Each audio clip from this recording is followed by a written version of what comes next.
Welcome back to My Pen is Purpose. It's Danny. In last week's video, I gave you a tip on how to keep your marriage strong. Today, I'm going to give you a tip on how to keep your marriage going. But first, if you've been enjoying our content, I encourage you to follow us on Facebook and Instagram. If you prefer YouTube, you can follow us there too. I always follow up my full-length videos with a reel or a short of the same video. And on Instagram, I'm also posting some more encouraging stuff as well. So make sure you follow us, leave a comment and a like, and thank you for all your support. Now back to it. In Mark chapter 10, we find Jesus talking to some of the Pharisees about divorce. That's right, the big D word. And I don't mean Danny, although I'm not that big. The Pharisees were challenging Jesus on the notion of divorce. And Jesus said to them in verse 6, "But at the beginning of creation, God made them male and female." And he follows that with the verse that I want to reference today. He says in verse 7, "For this reason, a man shall leave his mother and father and be united to his wife." And he follows that up by saying, "And the two will become one flesh."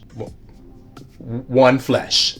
See that? And this is where I think many couples get into some problems. They forget to leave their mother and father. Now, parents, you know you'll always be there for your kids. I will too. You never really stop parenting your child. But at a certain point, for those of you who have married children, you need to step away. Parents always have good intentions. They want the best for their son or daughter. And sometimes parents can offer unsolicited advice. But couples, please remember, this is your marriage. Let me say that one more time. This is your marriage. And what worked for your parents at one point may not work for you today. I always get into a discussion with my parents about sleepovers. Now, my wife and I allow our kids, specifically our daughter, to have sleepovers. A couple of friends come over, they have a big sleepover, they stay up all night watching movies, it's fun. And on occasion, we'll let our daughter go and sleep over at a friend's house. Now, I know a lot of parents don't like to do that, but we are very careful and selective with the people we let her stay with. Now, I know nothing is 100% safe, but wherever she goes, we cover her with prayer and ask the Lord to take care of her.